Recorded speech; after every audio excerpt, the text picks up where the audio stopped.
Okay, thank you, Dan.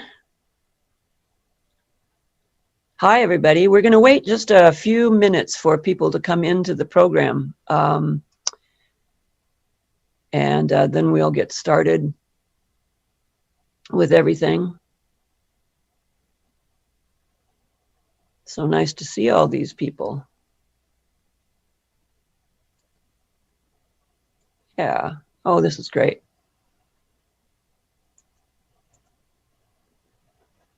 So it's great to see everybody. So welcome. This is welcome to Wings Over Water. North Cascades Audubon and Wings Over Water are presenting this program of introduction to backyard birds. And this really is an introduction. So this is for people who really haven't done a lot of birding. So it's going to be kind of bare bones and for the very beginning birders. It's so nice to see you all here. Paul is here with us. Say hi, Paul. Hello, everybody. Yeah. And also we've got Amanda from the North Cascades Audubon Society as a volunteer who is monitoring for us. So what I'd like for you to do is, so my bandwidth here is not real great. So if you want to keep muted, that would be great. And if you want to, I see most people have got their screens turned off too, which is good. I'm going to start my screen sharing right now so we can get right into the program. And there we go. Can everybody see that, Amanda? Paul, can you see that? I can see that. Everyone should. Okay. This should be all, should be right where you can see everything. So here we are. Our introduction to birding. First, I'd like to say that we live and work on the ancestral homelands of the Coast Salish peoples, including the Lummi Nation and Nooksack tribe, who have lived in the region from time immemorial. We acknowledge and support the tribe's treaty rights and express our gratitude for their enduring care and protection of the lands and waterways. So a little bit about our program today. It will be recorded, and Wings Over Water is going to have it on their recorded programs when we get done here. Keep your microphone muted. To ask questions or make comments, please click on the chat in the toolbar by moving your mouse toward the bottom of the screen. The chat box will appear, and then type your question to everyone. We'll be stopping periodically as we go along in the presentation to ask Amanda to read us the questions. So here we go. So Paul's going to give us a brief history, I'm going to give us a brief history of the National Audubon Society. And then Paul will give us a brief history of North Cascades Audubon. The National Audubon Society started about 100 years ago. It is one of the two oldest conservation organizations in the United States, the other one being the Sierra Club. It really was just a group of women who got together and were horrified by the fact that birds were being killed and their feathers taken in great, great numbers to adorn hats and clothing. And so they started this organization to bring awareness to everybody that we really should not be doing this with birds. So, and then the North Cascades Audubon, Paul? Well, North Cascades Audubon originally was in the territory of Seattle Audubon, which was one of the older chapters on the West Coast.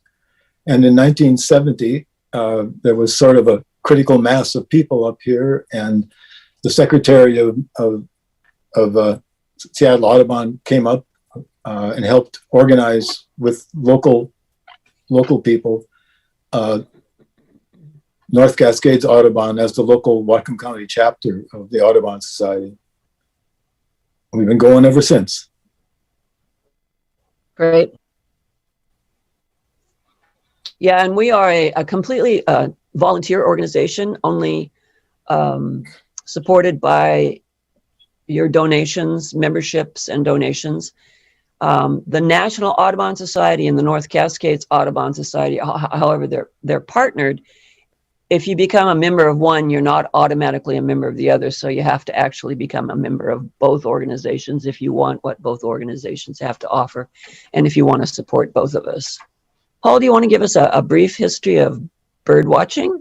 This will have to be very brief, but yes, I would say that people have always been watching birds, especially people who live close to the land, people who are hunter-gatherers, paid attention to what was going on. People who still frequent the woods pay attention to what's going on. So they're watching birds, they're listening to birds.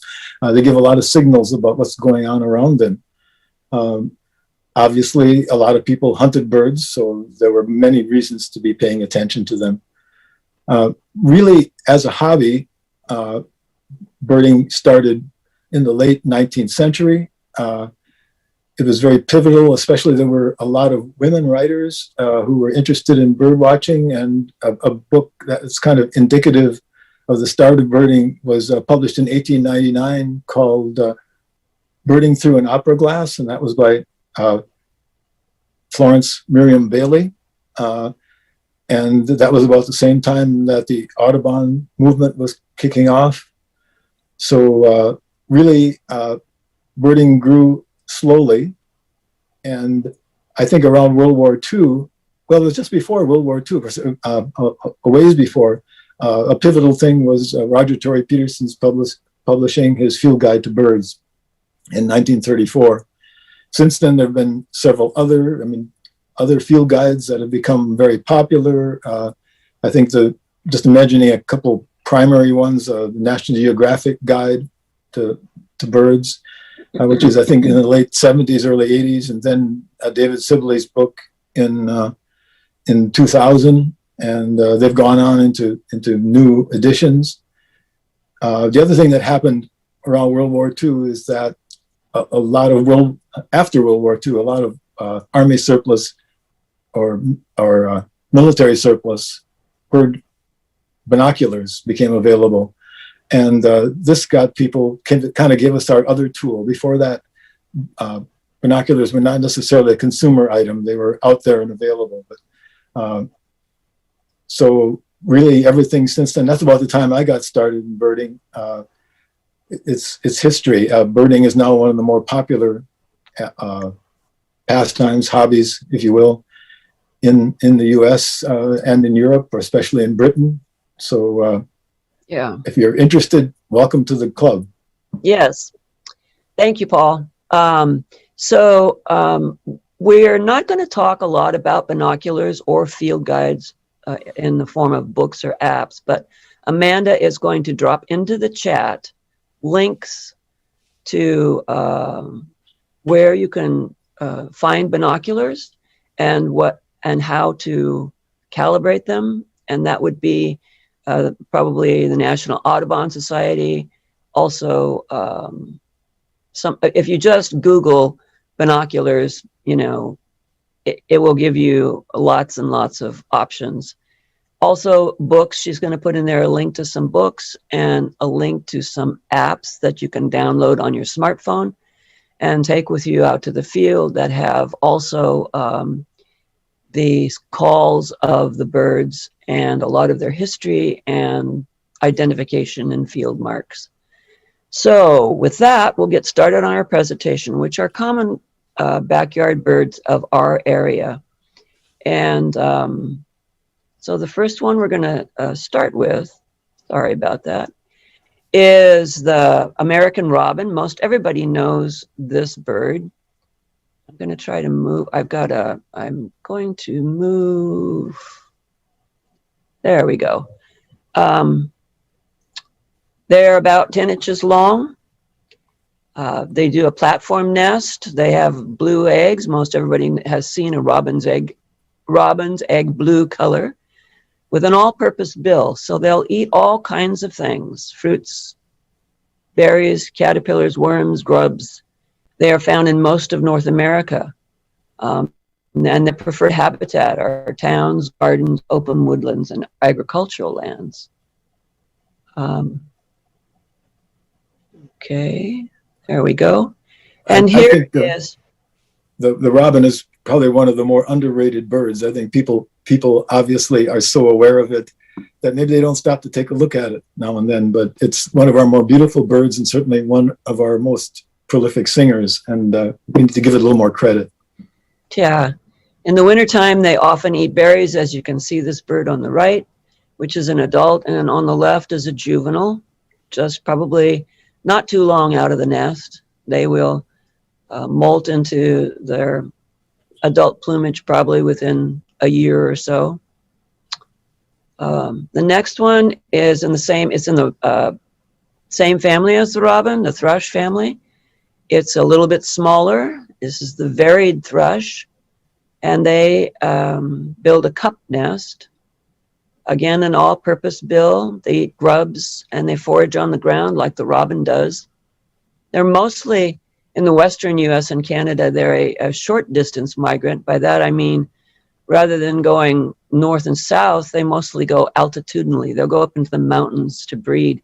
They like the quiet, dark, temperate forests, coniferous and mixed deciduous forests. And so this gives you a chance to look at them side by side.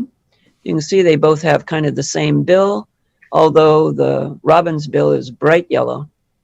And of course, the varied thrush has all that wonderful orange color all over it. So some people call the varied thrush the mountain robin, and of course, it's a Pacific Northwest specialty, so we're really lucky to have a bird of such beauty and really local interest with a pretty small range here in the Pacific Northwest.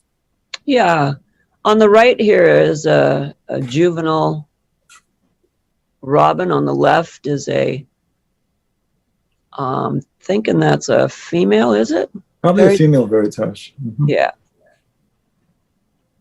Just want to give you an idea of what you might get mixed up about. This is not a really heavy-duty, in-depth treatment of these birds. This is just an overview.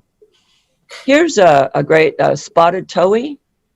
These are one of our largest sparrows, and the female is paler overall. It's about 7 to 7.5 inches, a ground nester. They eat insects, spiders, seeds, and fruits. You might see them they feed on the ground, and they double scratch on the ground. So they'll go scratch, scratch, scratch, scratch. And they're primarily in the western United States, and they're in forest edges, thickets, gardens, and shrubby park areas. Beautiful red eye. Another one of our small sparrow-like birds is the dark-eyed junco. They're also known as snowbirds. We see them more in the wintertime because they're at our feeders and in our yards. They like suburban gardens and edges, thickets. They also can be found in the forest. Both they and the spotted towhee have white outer tail feathers. So if you see them flying away from you and you see the outer tail feather being white, you can guess by the size of the bird whether it might be a towhee or a junco that's flying away from you. They do nest on the ground, or also I've seen nests in potted plants and hanging planters. These little guys will just nest about anywhere. They do have that light bill. And there are so many different variations. Paul, you want to talk a little bit about that on the junco? Well, I grew up in the Midwest, Wisconsin, actually, and we had the slate-colored junco. Of course, they were all separate species at that time. So when it was decided that they were just subspecies, I lost a few birds off my life list. But they're all beautiful, and there's about 5 different actual distinct subspecies in the population of dark-eyed junco, scattered around the country.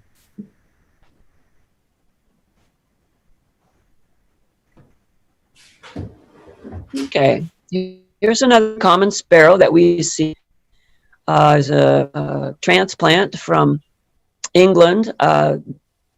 They, along with the starlings and the holly and the ivy, were brought into Central Park because there were some folks who wanted anything that appeared in Shakespeare plays to show up in the where they lived. So they've been brought to everywhere, right, Paul? Australia? Yes, just about anywhere from the British Empire you can find house sparrows. Australia, New Zealand, even in Hong Kong. Wow. Okay. And they like living around us. They nest around us. They can nest just about anywhere. If you want to thwart them nesting in your bird boxes, make sure that your nest boxes have a hole that's less than 1 1/8 inches. That will thwart them from nesting in there. They'll eat insect, grains, seeds, fruits, small bugs, all kinds of things.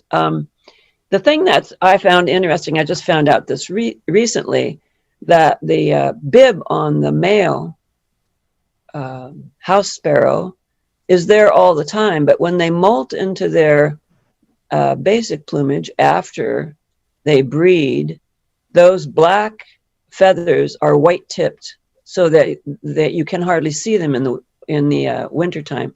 But through wear, those white tips wear off, and the melanin does not wear off, and it makes the feathers stronger. And so then they kind of grow into their breeding bib. Some other birds do that too. Starlings do that as well. Here's another one of our native sparrows, the song sparrow. It's a little bit, I think, about the same size as a house sparrow. They do nest on the ground or in a grassy clump. They eat seeds, grass, berries, insects, almost anything. You'll see them along the shore too, eating crustaceans. They forage on the ground as well, in low shrubs.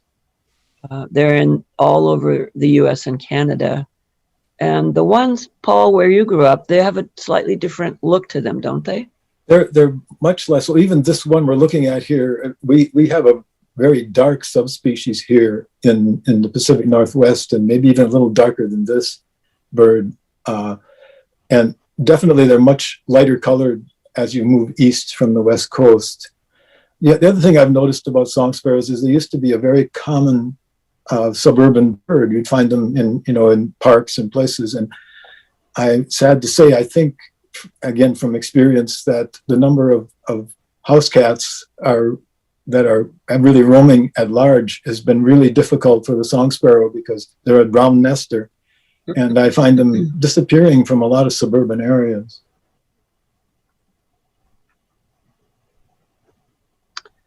So here they are side by side. You can notice that the beak on the house sparrow is really thick, and they have a lot more white on them and more chestnutty colors along, big band along the head and down the back. And these two birds, while they're both called sparrows, are totally different families. The old world sparrows, which are closer to the weaver finches of the house sparrow, and then our new world sparrows are not very closely related at all. Thank you, Paul. Here's a white-crowned sparrow, and they some of those migrate, but a lot of those stay here in the winter. They're a little bit larger, and they have the beautiful white stripe on them. The immature has the chestnut stripe, and the thing that Paul has told me about these when you're looking at other sparrows is that they have this pink or yellowish bill. You can almost always tell a white-crowned sparrow from that.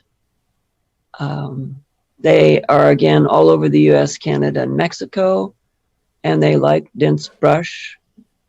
Find them out at Semiahmoo Spit and in open areas primarily.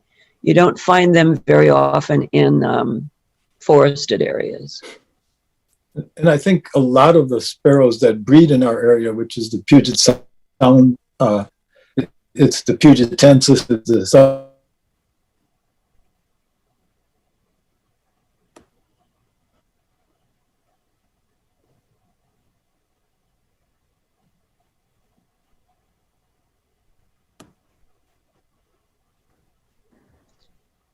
species, crowned sparrows all year long.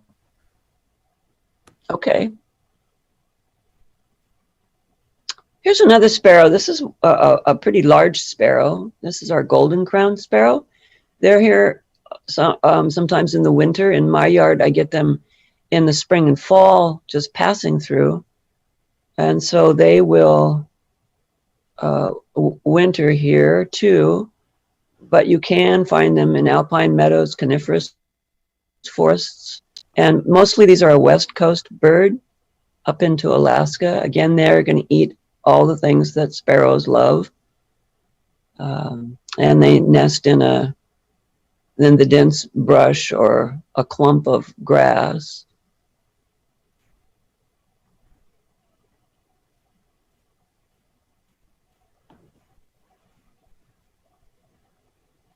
Here is another sparrow or finch, sparrow family. It's a house finch. The adult males have this beautiful red color. They can also be orange or yellowish. I have a couple of yellow gold looking house finches here at my house. The female or the juvenile is very striped or barred. It's got a pretty good sized bill for cracking seeds. They are a short distance migrant, and they're here in my habitat all winter long. They like suburban and orchards and suburban areas.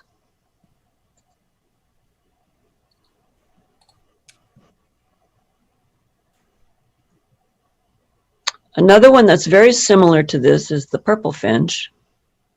And it is about the same size. About the only way, I mean, you can tell them apart if you study them and know them.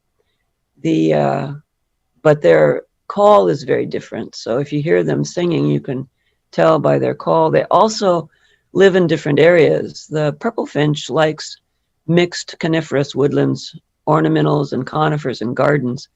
And the house finch likes more open areas and deciduous forests. They like to nest in tree cavities. These birds look like they've been dipped in raspberry juice. So the house finch on the left has just got highlights, has got red highlights. The head and the breast, but the back and the sides are mostly streaks. And the purple finch has streaks on the breast, slightly shorter tail, but a rose red wash all over it.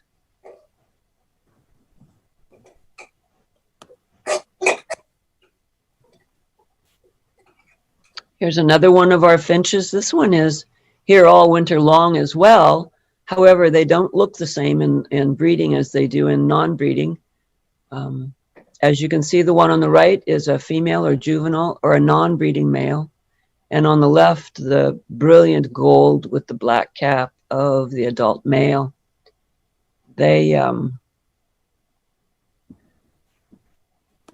nest in a cup in a small sapling. They hang upside down on the seed heads as opposed to ground feeding.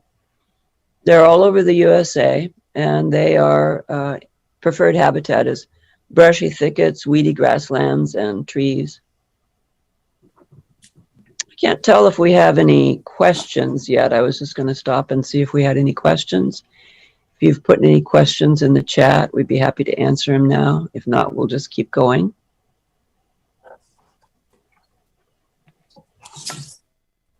Okay.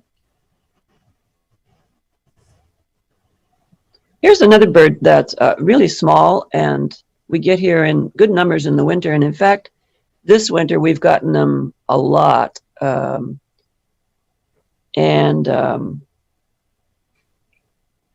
they have been the source of a problem with the feeders. They were in such great numbers that in our Christmas bird count area, just our area, one of 25, we had over 5,000. And so they were here. I've taken my feeders down.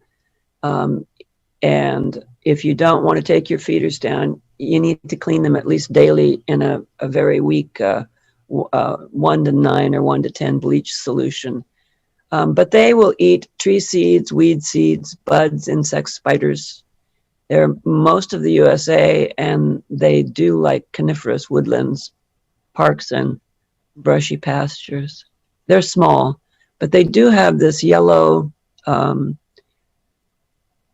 wash to them. The males do, the females much less so, but they're very streaky and they have a very small bill.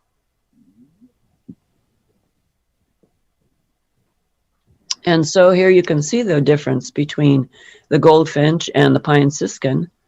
You can see that the pine siskin's very streaky, tiny bill, and the goldfinch has got lots of white on it, dark wings and white bars, and a lot of light color on its breast with no streaks at all.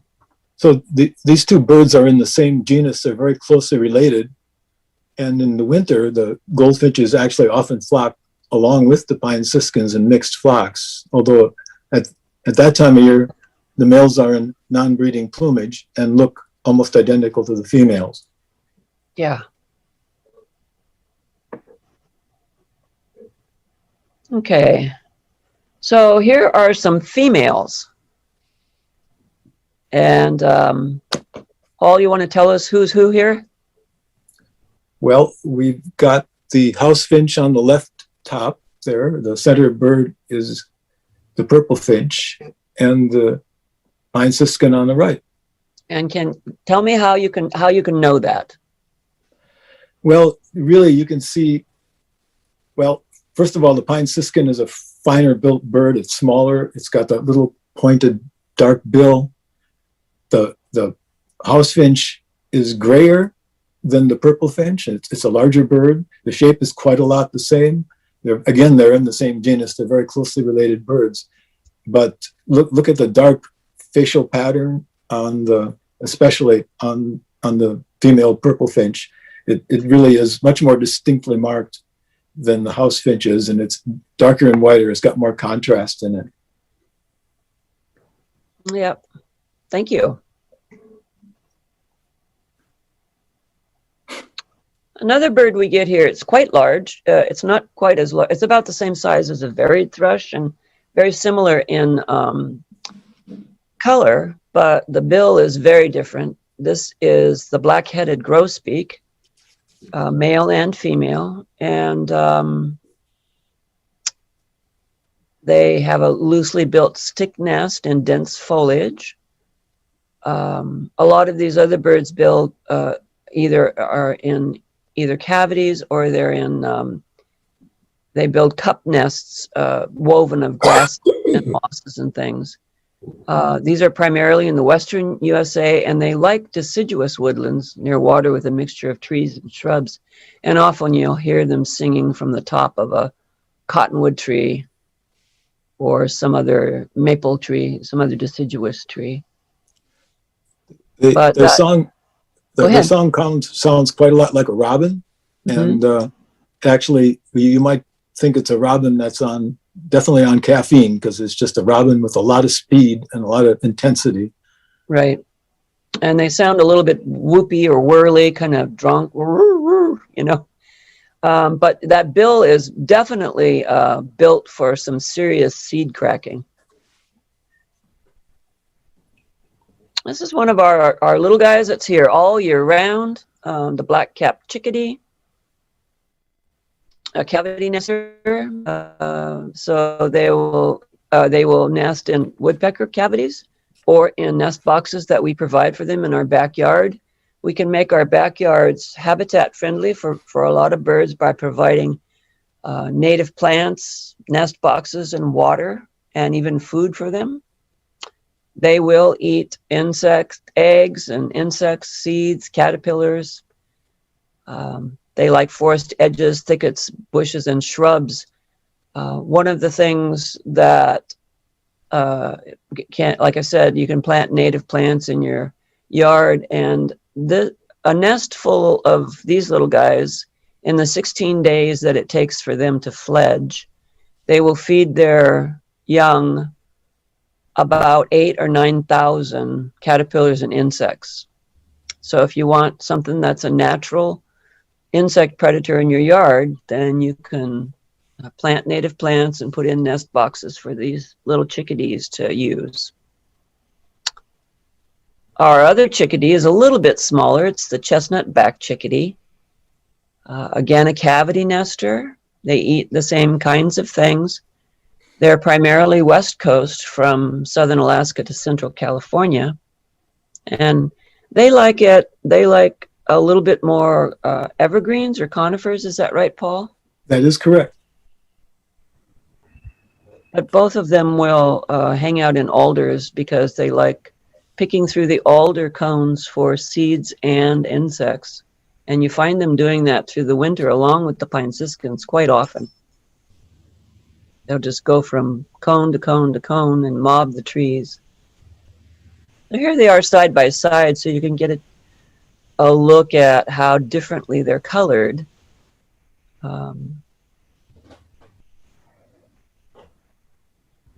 And they make a slightly different sound too. The black-capped chickadee is the one that we know is the one that goes chickadee, dee, dee, dee. And generally, they are the alarm birds for many species of birds and animals in the forest. When they start alarming, the other animals know that there's something that they need to pay attention to.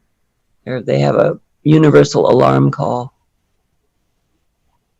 Here's another little bird, which we find in our coniferous forests, usually fir and spruce, quite a bit of them in the Stimson forest, in Point Whitehorn. Where else, Paul? Well, just about anywhere where there's a crown, basically a high canopy. Canopy. That's what I'm trying to say. Yes, the canopy overhead, and especially where there's sword fern on the ground and brush piles, brushy things. They like to hide under the sword ferns or in brush down logs, and they like the older growth forests. Yes, and when you are looking for them, generally you will look for them 6 feet and below. Like they're not generally going to be much higher than 6 feet off the ground. Once in a while, one of the males will overachieve and get up on a prominent stump or a snag and sing like crazy, but generally they're pretty low. And they do a cup nest near the ground. They're on the far west coast. For a long time we called these winter wrens, but they finally split that genus. You want to talk about that, Paul? Yeah, that happened about 10 years ago now. I can't exactly remember that the winter wren was split. They had two populations that never actually interacted with each other, so it should have been pretty obvious that they were separate species. But apparently, more open woodlands, hedgerows, more less coniferous areas, and more deciduous areas. They also cavity nest. They have a very different call than the Pacific wren. And again, they eat insects, spiders, and they forage in the low brush and ground. Wrens, by and large, are pretty vocal and pretty cheeky little birds. This family certainly is some of our best singers are in this family down into the tropics here in the Americas. But actually, the Buick's wren in particular has many, many different varied calls, and it gets so that when I hear something in the forest, I don't know what it is. I think it's probably a Buick's wren. Yeah, I've taken to thinking that myself. Yeah. So here they are side by side, so you can get a comparison. While they do have a lot of the same features, The Buick's wren has a longer, sort of down curved bill and less streaking on it, more gray or light color on the breast. But they act pretty much the same. They flit around a lot. And so this bird, the brown creeper, is in most of the US and Canada. It's again a insect, eggs, pupa, some berries, and some suet. But they prefer deciduous and mixed woodlands. They're the way they operate is they start at the bottom of the tree and creep up the tree. That's how I remembered what they were when I was first learning them. The brown creeper creeps up. And then when they get to the top of where they want to go, they fly down to the next tree they want to look at and start at the bottom and creep up. And there is another bird that does the same kind of creeping around, and that would be the red-breasted nuthatch. However, because of the way that sorry about that, because of the way that its feet are, it can go up, down, sideways, and crossways on the tree. And Paul, can you say some more about that? Or did we lose Paul? We may have lost Paul. So for the brown creeper, their feet are not very strong, which is why they have to go up. But you can see how much more robust the feet are on the nuthatch. Again, both of these are cavity nesters. The brown creeper actually will nest in just a slab of a fir tree that is separated from the main tree, one of the old growth, and there's just a little crease in there, and they'll just tuck their nest right in behind there because they have very, very small nests and very small eggs. Here they are side by side, so you can see they look very different, they sound very different, and their behavior is also very different. You'll see that the brown creeper creeps up, and the nuthatch will go any which way it wants to on the tree. Here's one of many people's favorite birds. We have two here in Washington, and one is the Anna's hummingbird. It's about 3.5 to 4 inches. It's a tiny little bird. The male has this bright, gorgeous gorget or gorget, which it flashes in the sun. Those feathers are not that color. They only show up that way because of their physiology. The physical structure of the feather bounces the light off and only shows that magenta color. They have a tiny egg. It's probably about the size of a Tic Tac. They feed on flower nectar and insects. Nectar gives them about 15% of their food, but they actually need insects for the fat and protein that they provide to keep them going. But most of their energy is fed by the nectar. So they like gardens, yards. The Anna's is one that has now, because of climate change and because we like to feed them, has started wintering over in the northern areas in Washington.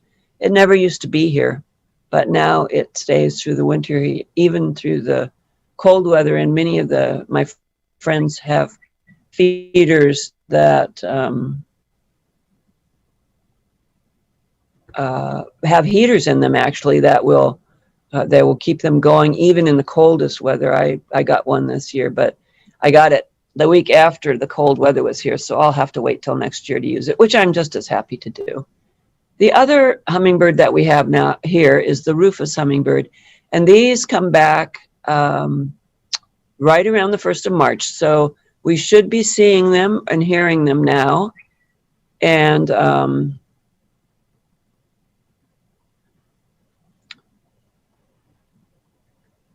and they'll start nesting here. And they, again, are also small. They're a little smaller than the Annas. And when the male, after they breed and the female starts building the nest and incubating, the male leaves. And they generally will head up to the alpine areas for to pollinate and to feed on all of the alpine flowers that are blooming up there. And then they'll slowly make their way south, and they will go down as far as Central America and make their way down and then come back up in March of the next year.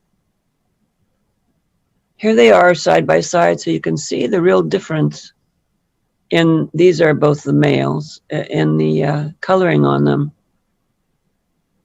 And the size, even in shape of the beak or bill, is a little different as well. We're going to look at the swallows now. Swallows are coming in right about now too, maybe a little later. Here is a tree swallow. They are a cavity nester. They eat insects caught while flying, and they also feed their young on the wing. They're in most of North America, and they like open areas over beaver ponds, swamps. They like to be near water. They like fields, marshes, meadows. The adult females are less bright, and the juveniles are brown and white. Again, this is not the color of their feathers. This is that physiological aspect that they have that reflects this blue or purple or green light, which you can see even more clearly on a violet green swallow. These are the other ones that look dark and white as you're looking at them flying around. Again, these feathers are reflecting light, and so depending upon the light that's shining on them, they will look very different. The difference often is, you can see the white goes above the eye here, and there's a lot of white all down the breast, and in the tree swallow, the white does not go above the eye. And so when you're seeing them flying around, you can hear the difference in their sound. But basically what you want to look for is that there's more white, and on the rump and the face, they have this little wraparound white rump patch on the violet green than the tree swallow, which looks more just white on the bottom, dark on the top. Here's another good look at them with their white and dark bits. And again, the rump patch that wraps up here on the violet green. Okay, any questions so far? We doing good on that? We had a few questions in the chat here. Okay.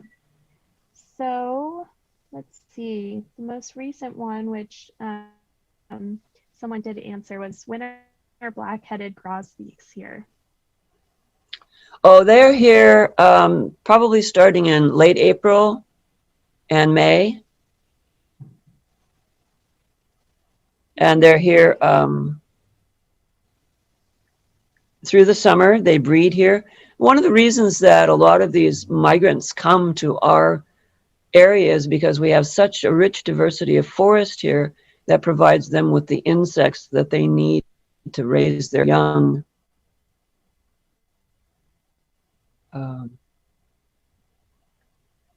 And so they'll stay through the summer, raise their young, and then head back down to southern United States and Central America. I think we've lost Paul, his internet. He's texted me that his internet is not working right now.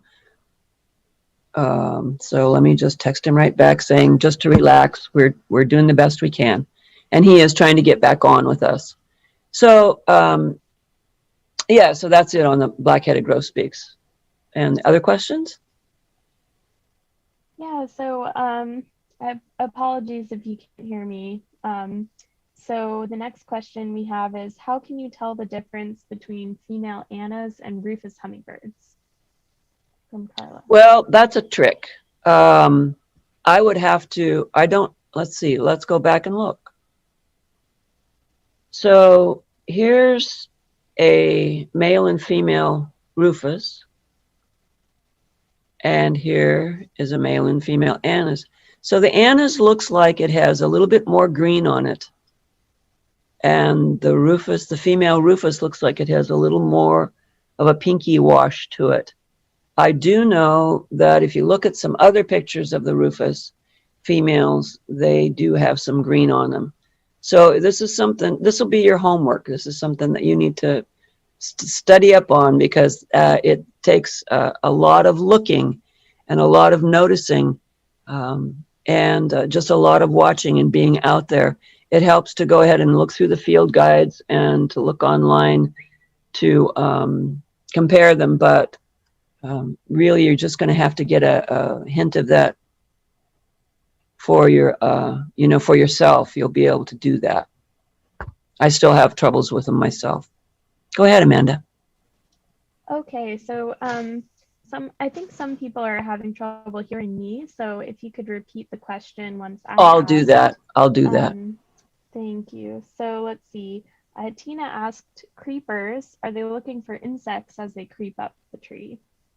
Yes, they are. They're looking for insects and larvae and insect eggs, spider eggs that are tucked in there. Yeah, so that's primarily what they're looking for. I'm sorry, that's the brown creeper are looking for the insects as they creep up the trees. Thank you. Will the pine siskin be here all year? The question was, will the pine siskin be here all year? I have not seen them much in the summertime. They're primarily here at my feeders in the wintertime. But I do hear them and see them going through the trees in the winter. So I have a feeling that the ones that come here in the winter would be the ones that are living far to the north in Canada. And because it's so much warmer down here in the winter, they come down here to winter. I don't know that they nest here, but I imagine that they could because we have a good diversity of trees and insects for them. Okay, so Diane asked, what does non-breeding mean? Not mature? Is it not allowed to breed? Oh, that's a good question. Non-breeding. Someone asked, what does non-breeding mean? Non-breeding means, okay, so basically for birds, most birds, they have two feather patterns. They have a breeding feather pattern where they're courting and attracting mates, and they have a non-breeding pattern, which is generally here in the wintertime.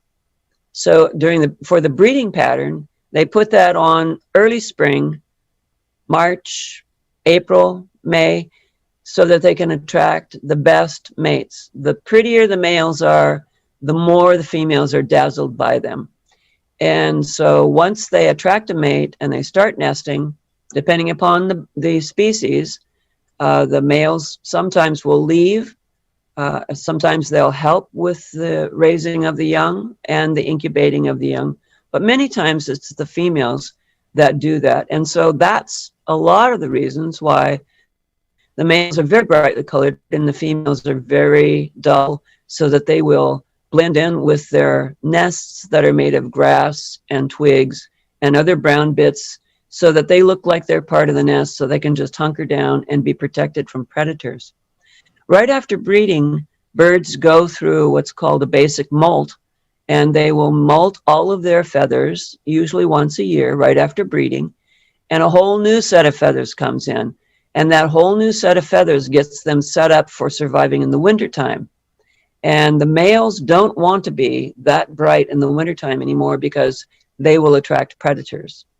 So they want to protect themselves, so they molt into this non-breeding plumage. Generally, for the small passerines, the songbirds, it takes them a year to reach sexual maturity. Some of the birds, it takes a little longer. Some of the larger birds, like eagles, it takes them 5 years to reach sexual maturity. And so I think that answered that.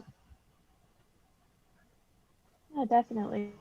Thank you. So this was the first question we got from Patricia, and she asked, what about the spot on its chest? And that was at about 150. So I'm sorry, I'm not sure what bird that was. I'm thinking it probably is, let me go back here. Could have been that black bib. It's probably, so someone asked about a spot on its chest. Oh, the black bib. So No, it is the song sparrow. Yeah. yeah, so the song sparrow has streaks, but it has a more concentrated spot of brown right in the middle of its chest, and that would be both males and females. But the house sparrow has this brown bib, black bib, excuse me. And yeah, let me just go back to the house sparrow. There you go. So it has this black bib, and it goes down, and it's on its chin all the way down onto its chest. But as you can see, it's very different than the song sparrow, which has this just concentration of brown on its chest. Okay. Okay, great. So hopefully that answered your question. Most of the questions up till now. I think think we were just. Go ahead. This one more. So Judith asked, do chickadees breed twice a season? The question was, do chickadees breed twice a season? And yes, they can. Actually, the house sparrows will sometimes raise 3 broods in a season because they get started early, because they're here all year. The chickadees can raise 2 broods. The smaller the songbird, usually, not hummingbirds, but songbirds, will quite often have 2 broods a year.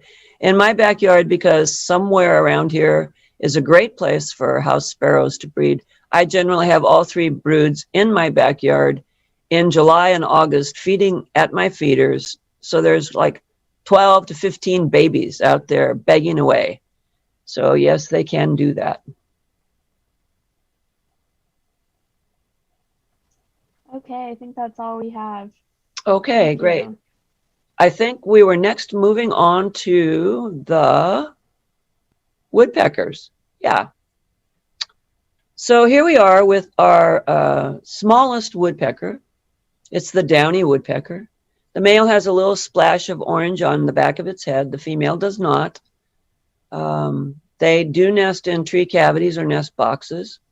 They eat insects, seed, and they do love suet because they're coming to my suet feeder all winter and summer. They like forested, mainly deciduous parks and gardens. If you'll take a look at the bill on this, it's small, and this is quite a small woodpecker. The other one that's very similar to it is the hairy woodpecker, and you can see that it has the same pattern, has a red on the back of its head. They are cavity nesters as well, and they make their holes in the usually standing snags. This one on the right looks like she's got a beak full of something wonderful for her babies inside. Insects, again. Especially these guys, like gypsy moth caterpillars, spiders. They will do fruit and nuts and seeds and suet. And if you'll notice that the bill is quite a bit larger, and these actually are quite a bit larger. They're 8.5 to 10.5 inches, whereas the downies are 6 3/4 to 7 inches. And so sometimes it's hard to tell them apart, but if you take a look at that bill, if you're able to look at the bill on the bird, you should be able to tell them apart quite easily. The bill on the downy woodpecker would easily fit into the head of the woodpecker itself. However, the hairy woodpecker, you'd barely fit that bill into the width of the head. So that's the only way that I can usually tell them apart. You can tell them a little bit by their song, or their, excuse me, yeah, their pip. The hairy has a little bit more robust pip and a more robust drumming. And the downy, I think, is a little faster and a little not as loud.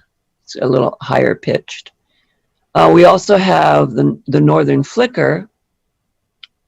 This is they're quite large, and they are also a cavity nester, and they build a new nest every year, and so the cavities that they make are great habitat, wonderful habitat for all of our smaller cavity nesters, the downies, the chickadees, the swallows. This is just one of a great service that they provide. They are oftentimes foraging on the ground. They love to eat ants. They like forest edges, brushes, and shrubs. These are the woodpeckers that you will hear drumming at this time of year on your aluminum chimney cap and your aluminum gutters, because one of the ways that they attract their mates is by making the loudest noise that they possibly can. Somehow the females like that attention, so they will choose mates that can make a lot of noise. I think rock musicians are kind of like these guys.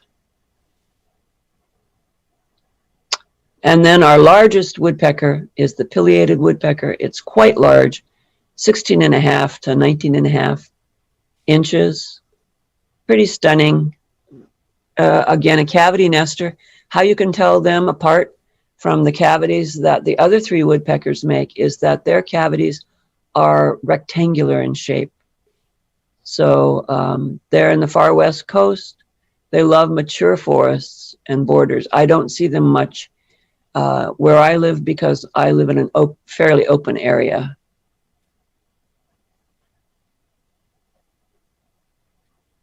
And here's comparing a flicker to a pileated woodpecker, or pileated. People pronounce them both ways. We have two kind of brands of flickers.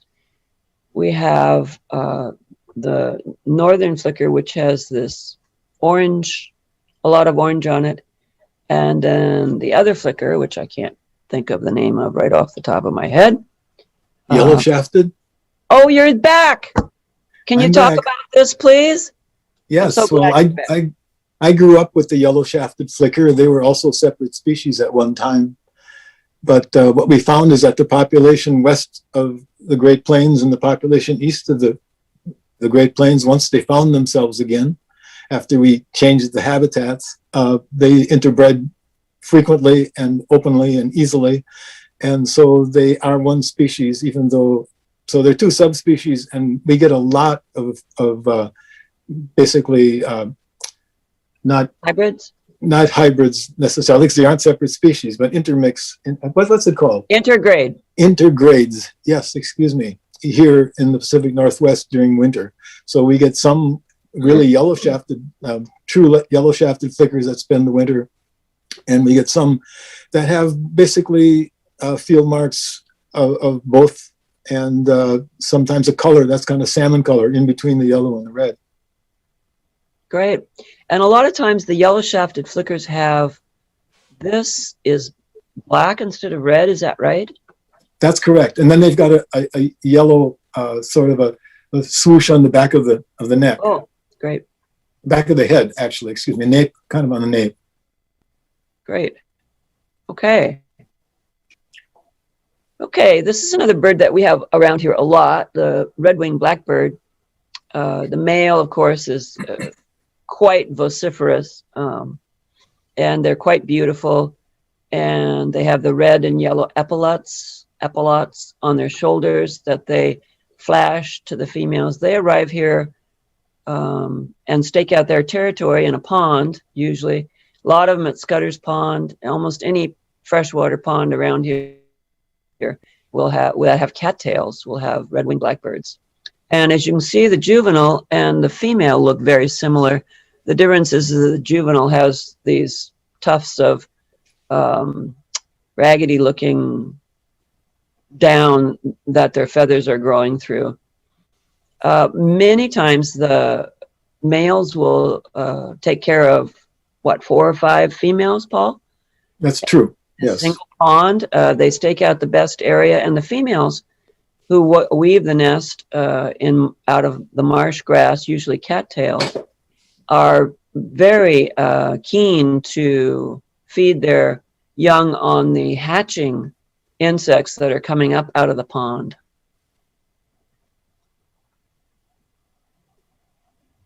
Another blackbird that we have around here is the brewer's blackbird. Again, their feathers are not this green or blue color. It's an iridescence that happens because of the feather structure. The females are much duller and kind of brown. You find these quite often in parking lots. These are McDonald's birds. And shopping mall parking lots, and any place out, where else? Walmart, Kmart, any place that has, a few trees and some islands with some dirt. I mean, they just hang out there. Hagen's in Ferndale has a lot of them. Mm-hmm. And they will nest in colonies. So, and here they are side by side, so you can really see the difference in their coloring. The brewer's has this white or yellow eye, and the redwing has this all-purpose bill. I mean, the brewer's does too, but they're just slightly different. Here's doves. This is a mourning dove, which, Paul, you said you grew up with this bird? I sure did.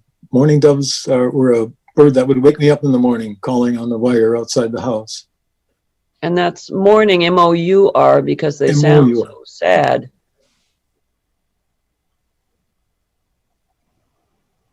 They're found in most of North America. However, they're being replaced pretty rapidly by these much larger, more aggressive Eurasian collared doves, which came from, of course, Eurasia. I think they were probably imported to be a game bird. Is that right, Paul? I don't know exactly, and that's a little bit of a mystery, but they sort of appeared in Florida, and apparently they were in the Bahamas first, and they may have been introduced several places, but slowly over the last century, they have made their way all the way across the continent, showing up here about 20 years ago, maybe, and now they're common coast to coast.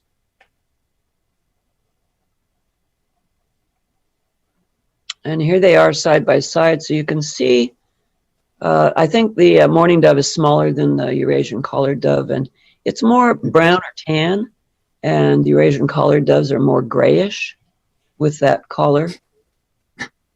Definitely the mourning dove's body's a lot smaller. The length with their long tail is about the same, but they're probably outweighed by about 25% by the Eurasian collared dove. There doesn't seem to be all that much competition between the two from things that I've read. I don't know. Eurasian collared dove has actually, it's out in the countryside too. It isn't just in towns, but right. They do seem to be able to get along side by side. Yeah, they are calling for the last 2 weeks. They've been calling incessantly at my house. I live in Custer. And so that's sort of in the country. It's open woodlands. So here's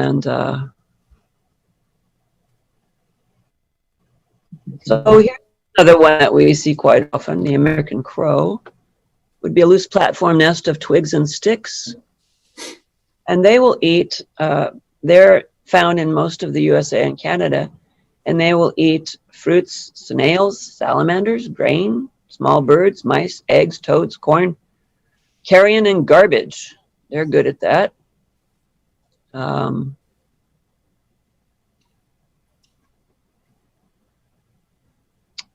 And then another blackbird. The common raven, it's much larger than a crow. So a crow is 17.5 inches.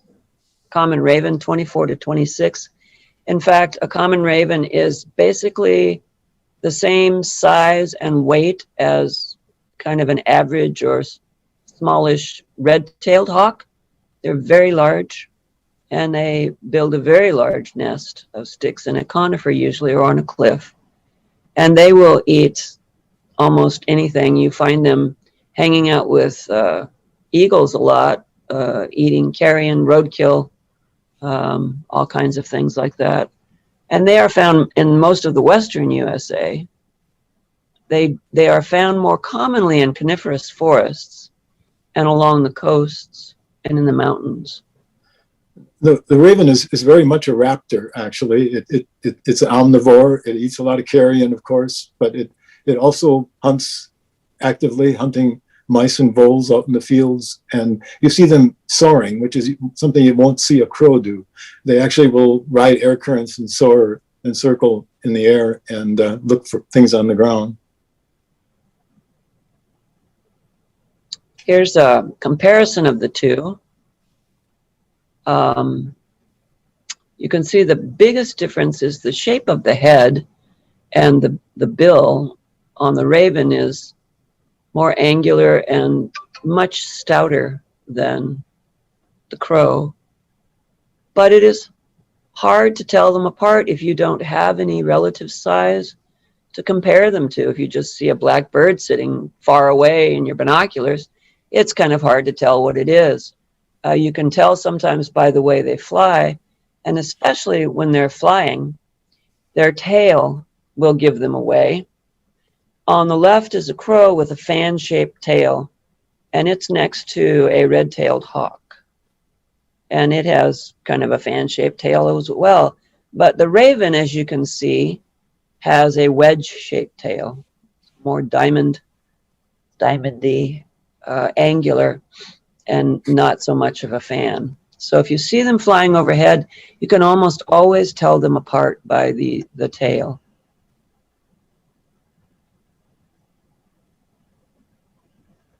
So do we have any questions on any of the birds so far? I think I might revisit a couple of the questions with Paul. One of them was, how do you tell the difference between a female Anna's hummingbird and a female Rufus hummingbird? The coloration is very helpful. Of course, they're larger, but unless you see them side by side, that doesn't help you very much. But you'll notice that the breast on the Annas is a little bit grayer, and they also have a little bit of an eye stripe that sort of differentiates. And a larger bill in, if I remember correctly, in proportion to the body. And are pine siskins here in the wintertime? Or in the summertime? Well, they are. I mean, I see some around now, and I think after all the influx we had this year, we may have some that are actually breeding in the area. So yes, and especially in our lowland forests, if it's a coniferous forest, you might find them. And then some, and again, they are nomadic, so they do disappear. But you can find them in summer, but usually not in the great numbers that we see when we get these influxes in wintertime. Yeah. So if you folks will put your questions in the chat, I'm just going to cover, we're getting ready to wind up here a bit. I'm going to cover birding ethics, promote the welfare of birds and their environment, and avoid stressing birds by ear pressure or the use of recordings, especially during the breeding season. And around here, the breeding season is March, April, May, early June. These birds will feel a need to defend their territory if they hear the song of another male that's, near them, either by a real male or being played by one of us off of our phones. Stay on roads and paths and stay well back from any nests that you discover. And Respect the law and the rights of others, so don't go on private property unless you have permission. Ensure that feeders, nest structures, and other artificial environments are environmentally safe. One of the things that I've noticed is that some of the bird houses or bird boxes or things that you can buy are very cute and have little pegs on them for perching. They also are sometimes made out of metal, and these are deadly for nesting birds because if they're trying to raise a brood and the sun hits that metal box, it could cook the babies, and then the perches will allow predators to perch and reach into the nest or climb up and hang on and reach into the nest for the babies. So any kind of bird boxes that you might want to put up, the Audubon Society, we have them and we deliver. So if you're interested in bird boxes, you can contact me at the end of this presentation. You'll have my email, and we're also on the website, our website. And it's a cedar, non-treated cedar box with the proper size hole for the small cavity nesters, and no perch. And so this is the time of year, you're getting a little bit late now even, but if you want to put one up, they may come and scope out your nest box and nest in your yard. It's really fun to watch birds nesting in your yard. So group birding, whether it's organized or impromptu, requires special care. It's always, when you're out there, model good behavior for others. We are interested in the conservation of habitat and the welfare of birds. So here are our contact info. You can check our website, and we're on Facebook, Twitter, and Instagram.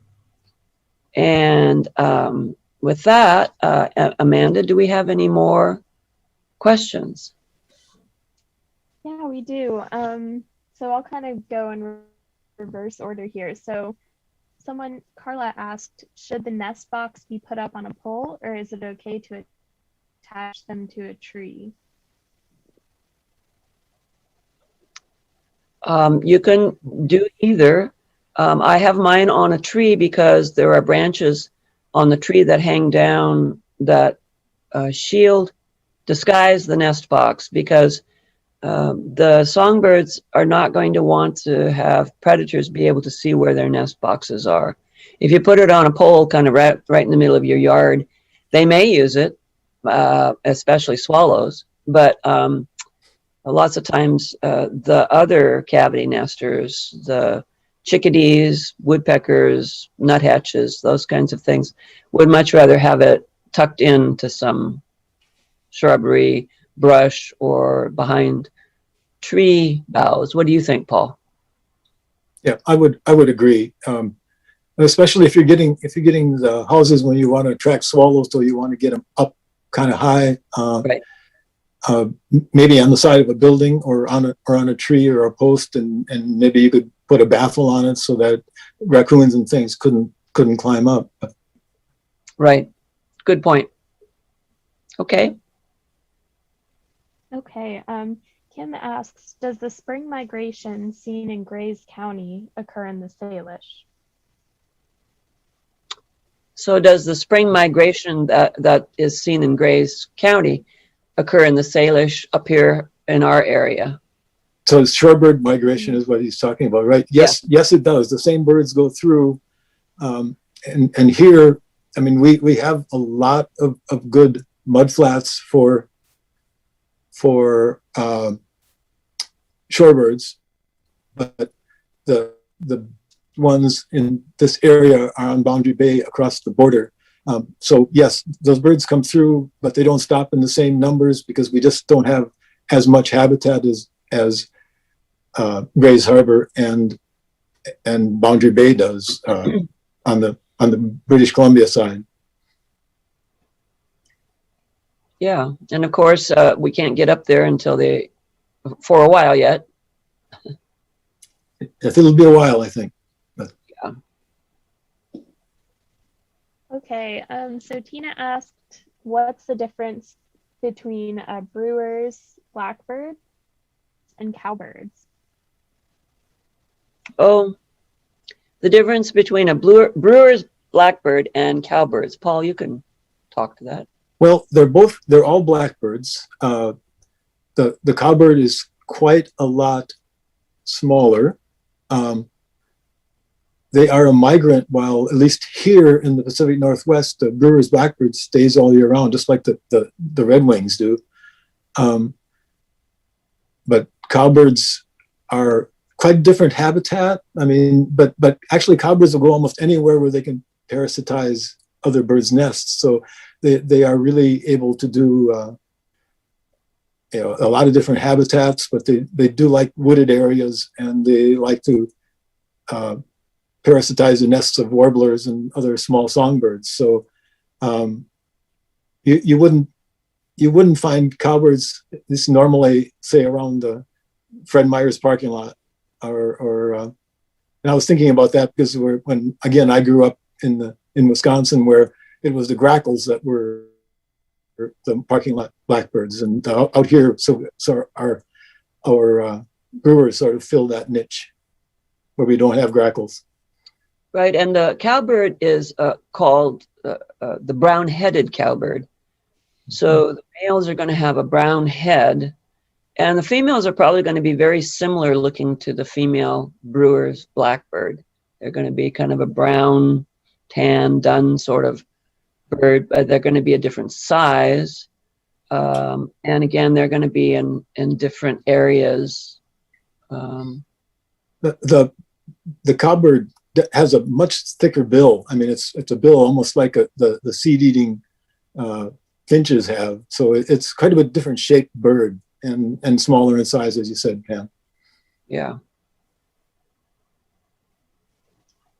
Okay, so kind of piggybacking on that, Beth asked, are the brewer's blackbird related to the starling? No, they frequent the same areas, however. So I know you see out on the farmlands here, you see huge flocks of brewers, well, of starlings, along with flocks of brewer's blackbirds in the same farmland habitats. But starlings are a whole nother species, and a whole nother family of birds. They're actually the same family as mynah birds, and of course, the starling has been introduced to this country and is not a native bird, so it's the only one of that family that's in our area.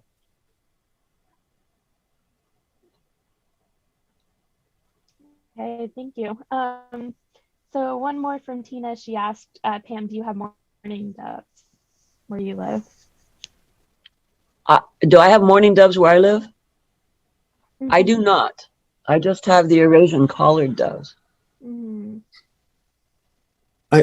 It's interesting because we had collared doves here last year, and the neighborhood Cooper's hawk has sort of reduced the population, and I think that the Cooper's hawk is probably going to have a growth spurt because of all the collared doves.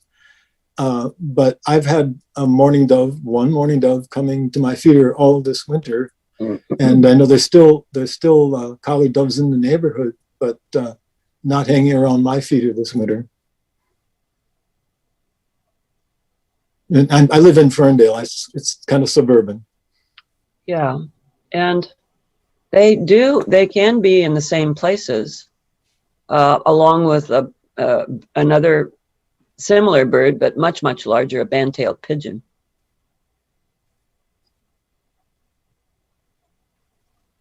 Okay, so Chuck asked, what are the lifespans of various birds? What are the lifespans of various birds? Well, the average songbird, I mean, I believe, it's 4 to 7 years for small birds. Obviously, that they especially migratory birds, there's a lot of mortality and all that traveling. But for larger birds like crows, crows, ravens, it's in the 10 to 20 year range. And well, we all know that things like the parrot family may outlive its owner. I mean, so those are birds that might live to be 70, 80 years old. So it's extremely varied. And it's really conditions too. So in birds of prey, it's probably in the 12, 14 year range. Yeah, by and large, the smaller the bird, the shorter its lifespan. The larger the bird, I mean, just kind of a rule of thumb, the longer its lifespan. I mean, the wisdom, the lace and albatross, just at 70 years has just hatched another chick. So there you have it. You know, she outlived the guy that banded her. So it is very variable. But and then the other part about that is that the smaller birds, very often in the first year, they have 25, 30, maybe 40% mortality or more. Is that about right, Paul? Yes, it's probably 50 for a lot of birds. I mean, and it's hard to be a little bird and to make it, especially at that first year of migration. Yeah, there's a lot of fallout along the way. Okay. Okay, so we had one more here from Chris, who asked, did you take in the bird feeders when there were so many siskins? Yeah, I took mine in when there were so many pine siskins, and there was the warning from the WDFW, Washington Fish and Wildlife, to that they were spreading salmonella.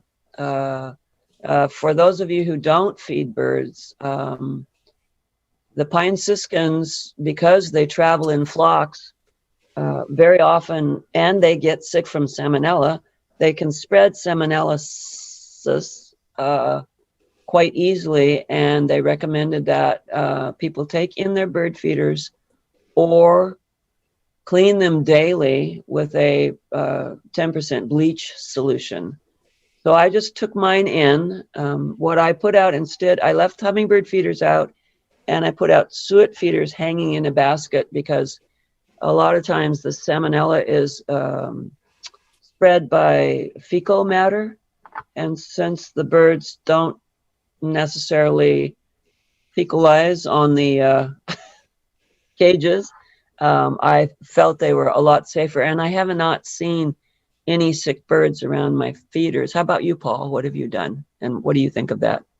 Well, I took in my mixed grain feeder. Yeah. But I do still feed the black oil sunflower seed and clean it regularly. Yeah. And I actually, like you, I have suet from the hanging cages.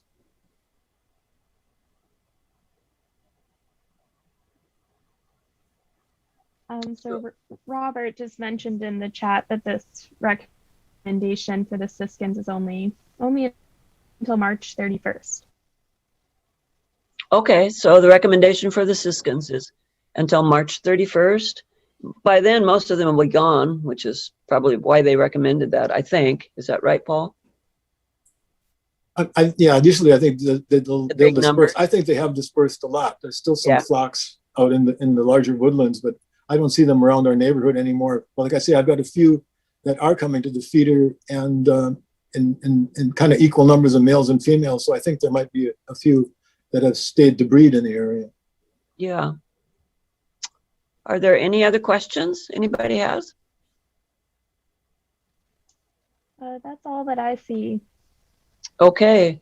Well, I guess we can be done. I want to thank you all for coming to Wings Over Water and the North Cascade Audubon presentation of Introduction to Birding.